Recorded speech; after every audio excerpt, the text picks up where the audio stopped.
महोदय, महाराष्ट्राचे आराध्य दैवत छत्रपती शिवाजी महाराजांना वंदन. भारतरत्न डॉक्टर बाबासाहेब आंबेडकर यांना वंदन. आणि विधानसभेच्या अध्यक्षपदी ॲडव्होकेट राहुल नार्वेकर यांचं पुन्हा बिनविरोध निवड झाल्याबद्दल मी त्यांचं मनपूर्वक अभिनंदन करतो.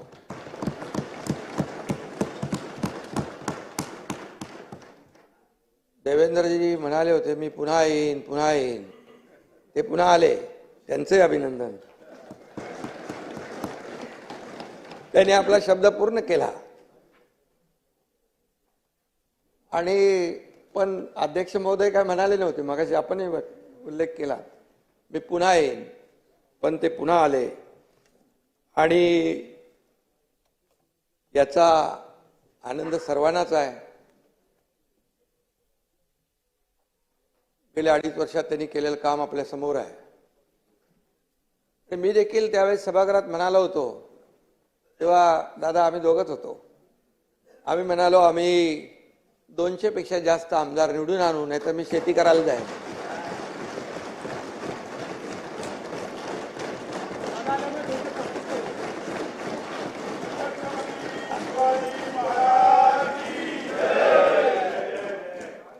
आणि तोही शब्द आम्ही पूर्ण केला.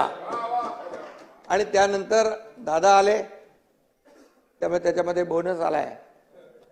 200 आम्ही 37 झालो. आणि म्हणून खऱ्या अर्थाने शेवटी हे जनता जनार्दनावर असतं. लोकशाहीमध्ये आपण महायुतीला प्रचंड महाराष्ट्रातल्या जनतेने यश दिलं. आणि विकासाचं आणि प्रगतीचं नवं पर्व या ठिकाणी सुरू झालेलं आहे. गेल्या वेळी बघितलं सभागृहामध्ये, तसं विरोधी पक्ष चांगल्या कामाला मला सपोर्ट, जिथे काही सरकार चुकेल तिथे कान धरण्याचा अधिकार, परंतु ते सगळंच काही अस्तित्वहीन होतं. आणि यावेळेस तर विरोधी पक्ष नेत्यापदापर्यंत म्हणजे ती संख्या लागते ना, विरोधी बाकावाची संख्या चिंताजनक आहे. असं व्हायला नको होतं.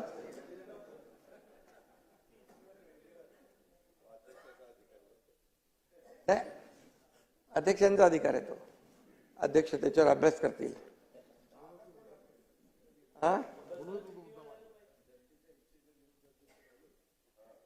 आणि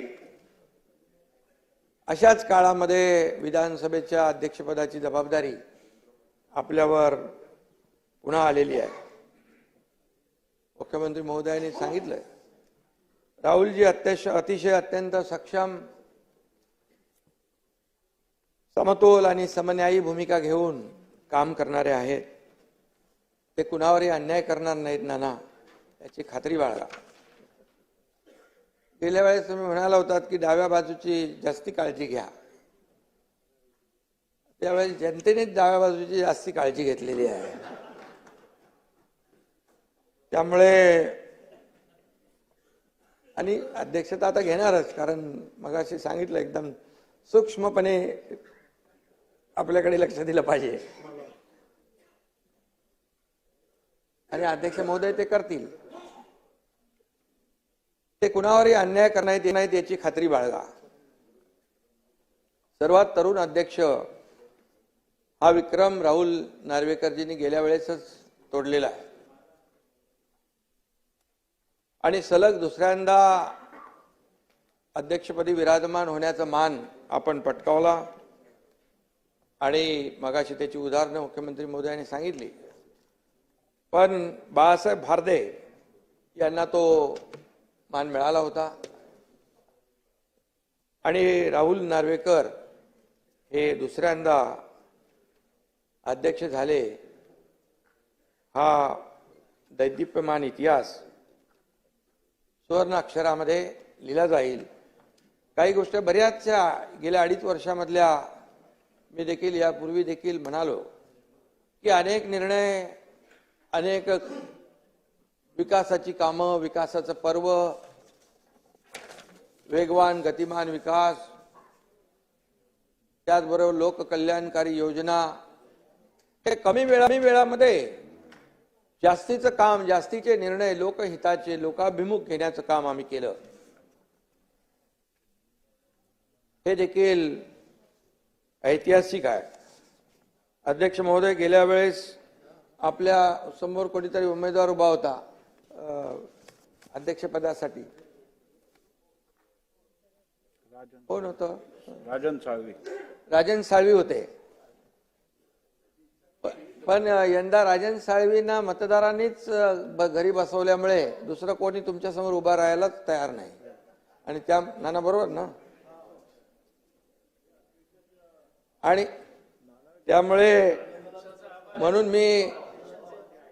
मी आपले नाना पटोलेंचा आभार मानतो, कारण आपण अध्यक्षपद नार्वेकरांसाठी रिक्त केलं आणि तिथून गाडी सुरू झाली.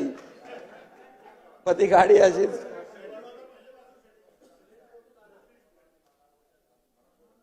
आणि याचं क्रेडिट तुम्हालाच आहे. किती काय नाही म्हटलं तरी तुम्हाला क्रेडिट आहे. आणि खरं मानणारे आम्ही लोक आहोत. बाळासाहेबांची शिकवण आहे आणि त्यामुळे नाना आमचे खरे मित्र आहेत. मीडियासमोर काय बोलत असतील ते ठीक आहे, ते जाऊ द्या. पण नाना म्हणत असले तरी त्यांचं आमचं प्रेम आहे. अरे सुरुवात कुठून झाली ते सांगायला नको. सुरुवात नाना करते प्यार तुम्ही से कर बैठे. नाना करते प्यार तुम्ही से कर बैठे. आणि त्यामुळे सुरुवात कुठून झाली, आम्ही कसं आहे, मूळ विसरत नाही. मूळ विसरला की तो त्यामुळे. आणि मगाशी कोणीतरी सांगितलं, राहुलजी साताऱ्याचे जावई आहेत. सातारा माझा जिल्हा आहे आणि माझी जन्मभूमी आहे, त्यामुळे मला जिव्हाळा आहे त्या साताऱ्याबद्दल. 2022 मध्ये राहुलजी अध्यक्ष म्हणून आपण काम केलं आणि त्यावेळेस तो कसोटीचा काळ होता. सुप्रीम कोर्टाने आपल्यावर महत्वाची जबाबदारी टाकली होती आणि मगाशी म्हटल्याप्रमाणे अगदी टॉपचे वकील इकडे यायचे, काय या सर्व कायद्याचा किस काढायचे. आणि अशा परिस्थितीमध्ये त्याही वेळेत आपण अत्यंत सखोल अभ्यास करून सचोटीने आणि शांतपणे निर्णय दिला. किती दबाव आणला तरी सुद्धा आपण तोल ढळून न दिला, संयम आपण ठेवला आणि न्यायाचा काटा चुकीच्या बाजूला झुकत नाही हे दाखवून दिलं. आणि तो आपण घेतलेला निर्णय तो योग्यच होता. तर आता झालेल्या निवडणुकांमध्ये देखील जनतेने तोच न्याय दिला, आपण दिलेल्या न्यायाला अनुसरून.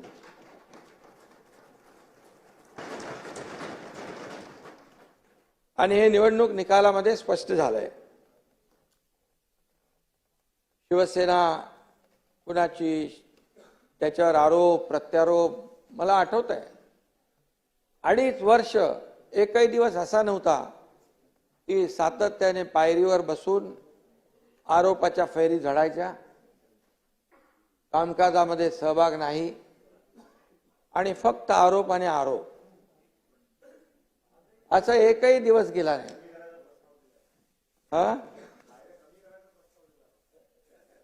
आणि म्हणून खऱ्या अर्थाने राहुलजींच्या आम्ही त्याला काही लक्ष दिलं नाही. नाना आम्ही काम करत राहिलो. मी नेहमी सांगायचो आम्ही काम करणारे लोक आहोत. आम्ही अगोदर दोघं होतो, नंतर अजितदादा आले. तिन्ही शिफ्टमध्ये 24/7 काम चालू झालं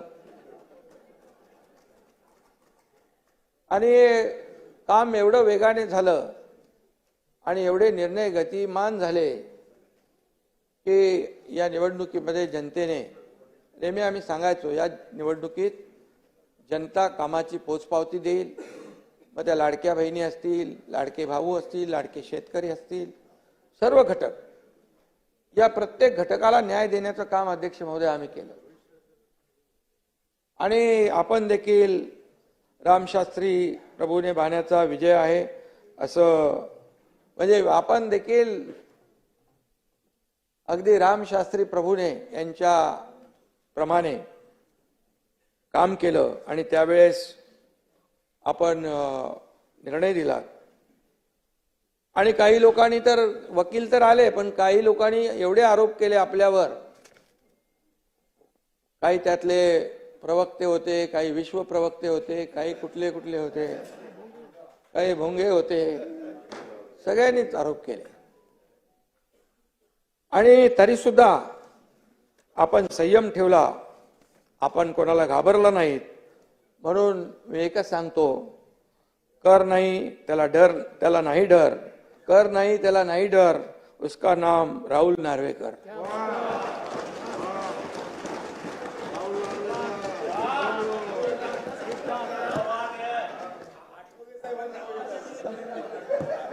आठवले साहेबांची माझी युती झाली आता. आणि खरं म्हणजे जयंतराव आहेत तर आता मजा आहे. काय जयंतराव बघा, बाळासाहेब थोरात, पृथ्वीराज बाबा गेले, नाही दिसत. सभागृहाच्या बाहेर नाना वाचले 208. नाही खरं म्हणजे बघा,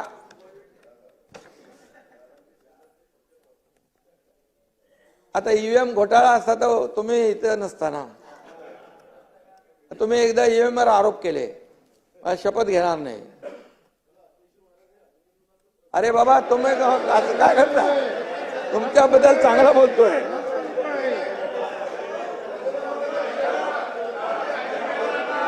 अभिनंदन.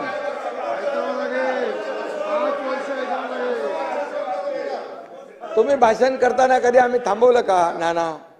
नाना कसं आहे माहितीये का याच्यामध्ये, नाना बघा काय आहे, तुम्ही रोज आम्हाला म्हणजे मीडियावर सांगता, लोकांची दिशाभूल होते. तुम्ही करत नाही, तुम्ही करता असं मी नाही म्हणत, परंतु रोज तुमच्या महाविकास आघाडीकडून होते की नाही. आता बघा म्हणाले काल 79 लाख मतं मिळाली शिवसेनेला, त्यांचे आले 57 आमदार. आणि काँग्रेसला मिळाली 80,000, 80 लाख, त्यांना मिळाले 16. आता मी सांगतो बघा याच्यामध्ये हा मग नंतर बोलू का, त्याच्यावर भाषण नंतर. आणि म्हणून तुम्हाला सांगतो, लोकसभेला नाना, लोकसभेला 73,77,674 मतं मिळाली आम्हाला. किती? 73 लाख. आणि जयंतराव आपल्याला मिळाले 58 लाख. आणि आम्हाला 7 मिळाले, तुम्हाला 8 मिळाले. मग आता आम्ही काय म्हणायचं बरं? दुसरी गोष्ट, लोकसभेमध्ये महायुतीला अध्यक्ष महोदय थोडं सांगायला पाहिजे, नाही तर लोकांमध्ये काय जे सांगतात तेच खरं मानतात. लोकसभेमध्ये यांनी लोकसभेत फेक नॅरेटिव्ह पसरवला आणि त्याचा आपल्याला फटका बसलेला आहे. आणि म्हणून 2,48,12,627 नाना लक्षात ठेवा महायुतीला मतं मिळाली. आणि महाविकास आघाडीला 2,50,00,000, म्हणजे 2,48,00,000 आणि 2,50,00,000, 2 लाखाचा फरक. तुम्हाला किती मिळाले खासदार? 31 आणि आम्हाला 17. मग तेव्हा तुम्ही का नाही मागितलं बॅलेट? बॅलेटची मागणी करायला पाहिजे होती. तेव्हा काय पाहिजे? तेव्हा म्हणाले बुलेटवर स्वार होऊन सगळे जोरात पळायला लागले. No ballot, only bullet. अरे असं हा? आणि नाना काय माहिती याच्यामध्ये, जेव्हा बघा किती राज्य तुम्ही जिंकली. तेलंगणा जिंकलं, कर्नाटक जिंकलं, झारखंड जिंकलं, तुम्ही लोकसभेमध्ये जागा जिंकल्या. हे कसं आहे, हरलो की ईव्हीएम वर आरोप करायचा. तर गेल्या 2.5 वर्षात तुम्ही आमच्यावर आरोप करत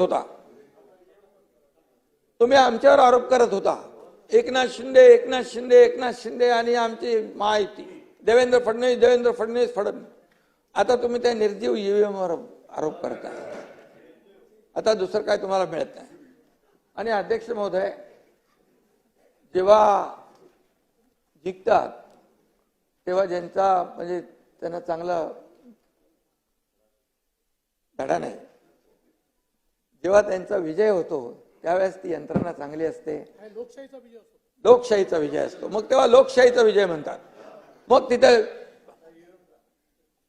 म्हणजे तिथे इलेक्शन कमिशन असेल, निवडणूक आयोग, अगदी सुप्रीम कोर्ट पण. काय परिस्थिती आहे. सुप्रीम कोर्टाचे जज मला वाटतं कधी काल परवा म्हणाले, तेव्हा तुम्ही हारता तेव्हा तुम्ही येता विरोध करायला, आरोप करायला, जिंकता तेव्हा काय येत नाही. त्यामुळे हे जे आहे नाना, हे कुठंतरी लोकशाहीमध्ये आपण लक्षात ठेवलं पाहिजे. आणि आम्हाला म्हणाले काँग्रेसच्या जागा आल्या. आता काँग्रेसने 105 जागा लढवल्या अध्यक्ष महोदय, आम्ही 80 लढवल्या. आता मतं तर त्यांना जास्ती मिळणार. पण एका मतदारसंघामध्ये जितेंद्र आव्हाड तुम्हाला 1 लाखाच्या जास्ती मताधिक्य मिळालं ना, बरं 96,000. आता मला 1.25 लाखाचं मताधिक्य मिळालं. प्रताप सरनाईकांना पण लाखाच्या वरती मिळालं. आता बघा, ह्या प्रत्येक विधानसभेच्या मतदारसंघामध्ये वेगवेगळं मार्जिन आहे. कोण 1000 मतांनी निवडून येतो, कोण 1 लाखांनी येतो निवडून. तुम्ही याचं कसं 208 नी येतो, 208 नी येतो, 208.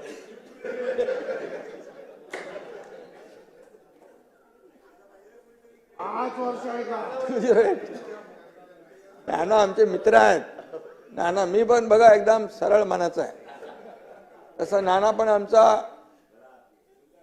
दिलदार आहे आणि बोलतो पण मन मोकळा ढाकळा मनाचा आहे. आणि त्यामुळे जे आहे ते खरं आहे ते मी बोलतो. मी खोटं कधी बोलत नाही. मी कधीच माझ्या आयुष्यामध्ये कधी कुणावरही खालच्या पातळीवर जाऊन आरोप केला नाही. हे काय, हे आपलं वस्तुस्थिती आहे. ही लोकांमध्ये गेली पाहिजे, जनतेमध्ये गेली पाहिजे, की तुम्ही जे काय सांगता की याचा आता कुठं तिकडे मार्कडवाडीला तुमची सगळी गेलेली आहे. मार्कडवाडी आता मला कोणीतरी सांगितलं, मार्कडवाडीतले बाहेरचे लोक कोणी येऊ नका, मार्कडवाडीवाल्यांनी सांगितलं, आम्ही आमचं बघतो असं तिकडे कोणीतरी आता तिथले गावकऱ्यांनी सांगितलंय. तर मार्कडवाडीत जाऊ नका, तर उगाच तिकडे ते कार्यक्रम होईल. आणि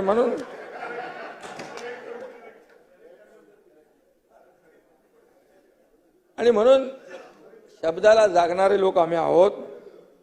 आता अध्यक्ष महोदय, राजकीय पक्षांच्या सोबत आपल्याला अनेक लोकांच्या सोबत काम करायचा अनुभव आहे.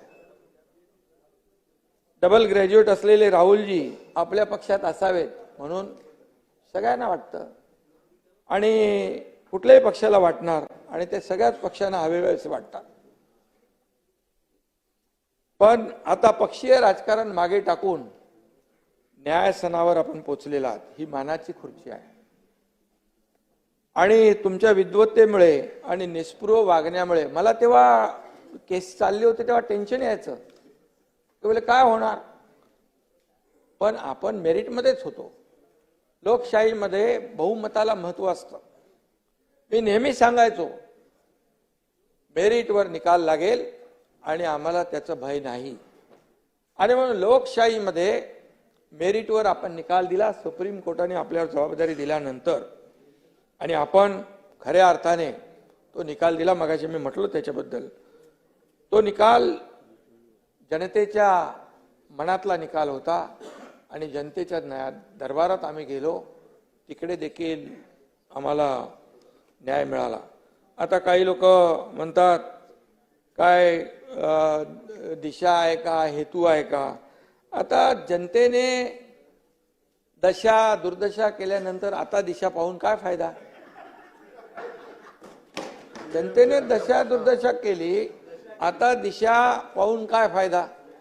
ही वेळ तुम्हाला नाही ना, तुम्हाला नाही, जे काही तुमच्यातले मित्रपक्ष आहेत आता मला वाटतं काही लोकांनी बहिष्कार टाकलेला दिसतो इकडे. हे कोण नाही दिसत ना इकडे. आणि खरं म्हणजे अध्यक्ष पदाचा एक गरिमा आहे. एक अध्यक्षपद हे सार्व म्हणजे सगळ्यात आपल्या या सभागृहाला एक आदर्श असं हे अध्यक्षपद आहे. आणि अशा वेळेस हा ठीक आहे, जनतेने तर सगळ्यांनीच या आपल्या आजच्या नियुक्तीचं स्वागत केलं पाहिजे आणि खऱ्या अर्थाने लोकभावनेची कदर केली पाहिजे. आणि म्हणून लोकभावनेची दिशा लोकांना वेळेत कळली असती, वारं कळलं असतं तर त्यांची ही दशा झाली नसती, असंही मी या ठिकाणी सांगू इच्छितो. गेल्या आपल्याला देखील राजकीय वारसा लाभलाय, त्याला अधिक आपण संपन्न केलं. त्यांच्या अनुभवाचा आणि मार्गदर्शनाचा देखील सरकारला लाभ झालेला आहे. या राज्याला मोठा फायदा आता होईल. 2.5 वर्ष नक्कीच आपल्या कामकाजाचं कौतुक करावं तेवढं थोडं आहे. आणि म्हणून आपण सत्ताधारी आणि विरोधी पक्ष दोघांनाही समान न्याय व तत्वाने वागणूक दिली, त्याबद्दल देखील आपल्याला मी मनापासून अभिनंदन करतो आपलं. नाना यापुढे देखील आपल्याला देखील समान न्याय समान वागणूक आमचे अध्यक्ष महोदय देतील असा विश्वास बाळगा आपण. खरं म्हणजे महाराष्ट्र हे न्यायाचं राज्य आहे, शिवछत्रपतींची भूमी आहे. ही रामशास्त्री प्रभूंनी यांची कर्मभूमी आणि जन्मभूमी आहे. ही छत्रपती शाहू महात्मा ज्योतिबा फुले यांची भूमी आहे. परमपूज्य महामानव डॉक्टर बाबासाहेब आंबेडकरांची भूमी आहे. आणि म्हणून बाबासाहेबांनी दिलेल्या संविधानाचं प्राणपणाने रक्षण करणं ही आपल्या सर्वांची जबाबदारी आहे. आणि म्हणून ही याच्यामध्ये कुठलाही विसर पडता कामा नये, कधीच पडणार नाही. कारण मी आपल्याला आठवण करून देतो, संविधान संविधान म्हणून बोलणारे, संविधान बचाव संविधान बदलणार म्हणणारे आणि लोकांमध्ये भ्रम पसरवणारे संविधान तर कधी बदलूच शकत नाही. हे बाबासाहेबांचं संविधान आहे. बाबासाहेबांच्या संविधानामुळे आज देशाचा कारभार चालतोय, राज्याचा कारभार चालतोय. आज बाबासाहेबांच्या संविधानामुळे एक सर्वसामान्य कुटुंबातला व्यक्ती देशाचे प्रधानमंत्री होतात, सर्वसामान्य व्यक्ती इथे मुख्यमंत्री उपमुख्यमंत्री होतात. हे बाबासाहेबांच्या संविधानामुळे आहे, त्यांच्या घटनेमुळे आहे. आणि म्हणून बाबासाहेबांचं संविधान, जब तक सूरज चांद रहेगा बाबा साहेब का संविधान बना रहेगा.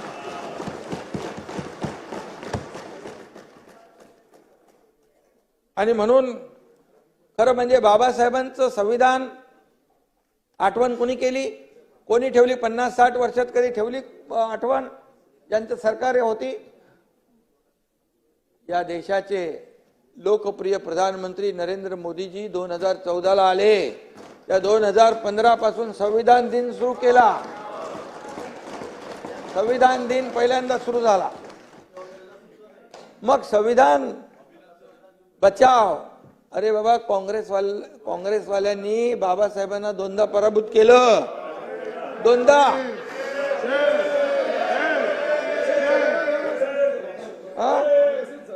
आणि बाबासाहेबांनी सांगितलं काँग्रेसचे जळकं घर आहे, लांब राहा. आता तुम्ही विचार करा बाबासाहेबांचं म्हणण्याचं. आणि म्हणून मी एवढंच सांगतो, आता आपण तालुका निहाय, किरण जिजूजी त्या दिवशी भेटले होते मला, ते म्हणाले जिल्हा निहाय तालुका निहाय संविधान मंदिर आपण बांधतोय, बाबासाहेबांचा सन्मान करतोय. आणि बाबासाहेबांनी ज्या दलित शोषित पीडित जे अन्यायग्रस्त आहेत त्यांना समाजाच्या मुख्य प्रवाहामध्ये आणण्याचं काम केलं. आणि म्हणून हे राज्य बाबासाहेबांच्या संविधानावर चालणारं राज्य आहे. आणि म्हणून आपण आता हे लोकसभेत ते चाललंय, पण विधानसभेत आपण प्रयत्न केला. ते काय कुठले ते लाल कलरचे एक संविधान आणलं होतं, त्याच्या आतमध्ये कोरी पानं होती. ते आता मी त्याच्यामध्ये जात नाही मी. आणि त्यामुळे खरं म्हणजे आपण जी मोठी मोठी नावं मी घेतली, त्या सगळ्या आभाळाएवढ्या व्यक्तिमत्वाच्या तस्विरी इकडे आहेत आणि त्या पुतळ्यांना तस्विरींना आपण हार घालतो आणि उठता बसता त्यांचं नाव घेतो आपण आणि खरं म्हणजे त्यांची खरी पूजा या सभागृहातच होते आणि या पूजेचे मुख्य पुरोहित म्हणून नार्वेकरजींचं कार्य तुम्हाला पुढे न्यायचं आहे व पौरोहित्य करत आणि म्हणून त्यामुळे त्यांची आपण आपल्या 288 जणांची तुमच्या सकट आमची सगळ्यांची जबाबदारी आहे आणि या अध्यक्ष स्थानाला विशेष एक महत्व आहे. हे कायदे मंडळ आहे. इथे आपण वेगवेगळे कायदे तयार करतो. छोट्यातला छोटा प्रश्न व मोठ्यातली मोठी अडचण सोडवण्याची क्षमता देखील या सभागृहामध्ये आहे. विरोधी पक्षाला माझं एकच आव्हान आहे, विनंती आहे, जनभावना ओळखून केवळ विरोधाला विरोध करण्याची वृत्ती सोडून द्या. आता तरी जनतेची भावना काय लक्षात घ्या आणि आज जनतेनेच आज कौल दिलेला आहे आणि म्हणून जनभावनेची कदर करा. आरोपापेक्षा आपण सरकारच्या चांगल्या कामांमध्ये सहकार्य करा. जिथं सरकार काही चुकत असेल, जरी तुम्ही कमी असाल तरी सुद्धा आम्ही तुमची नोंद नक्की घेऊ आणि जिथे सरकार लोकभावनेच्या बाबतीत जनतेच्या विकासाच्या बाबतीमध्ये कुठेही त्रुटी राहील तर नक्की आपण आपल्याला विचारू शकता, आपल्या सूचना करू शकता.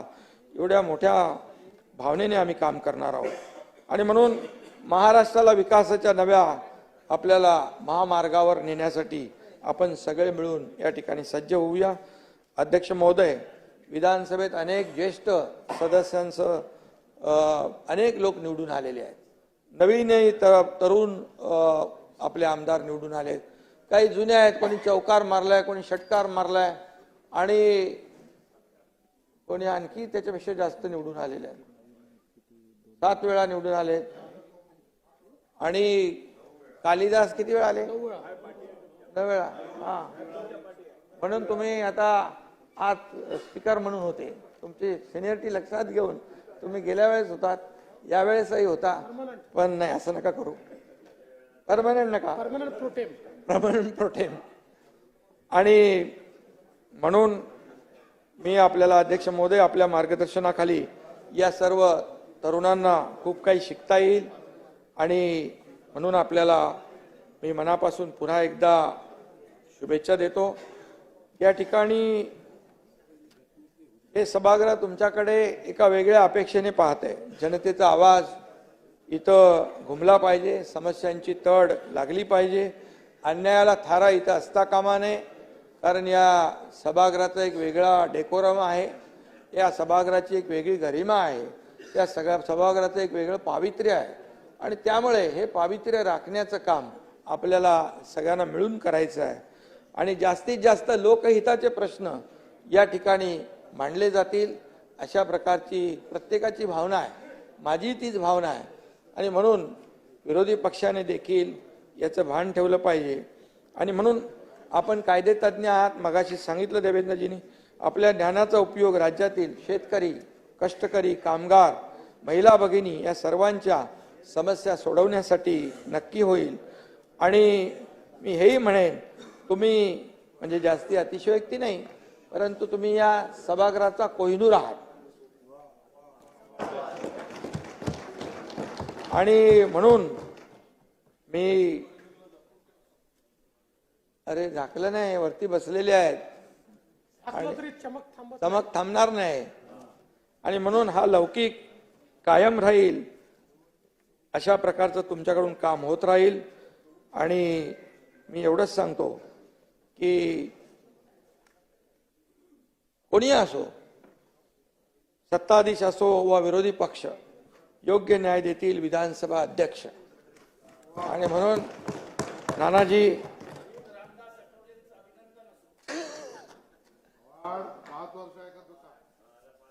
तुमचं पण ऐकू, आम्ही तुमचं पण ऐकू, पण तुम्हाला ऐकण्याची सवय ठेवा.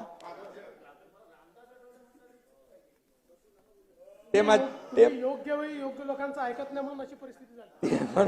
हा, अशी परिस्थिती झाली. म्हणून मी पुन्हा एकदा विधानसभा अध्यक्षांचं मनापासून अभिनंदन करतो, मनापासून आपल्याला पुढच्या वाटचालीस शुभेच्छा देतो आणि थांबतो. धन्यवाद. जय हिंद, जय महाराष्ट्र.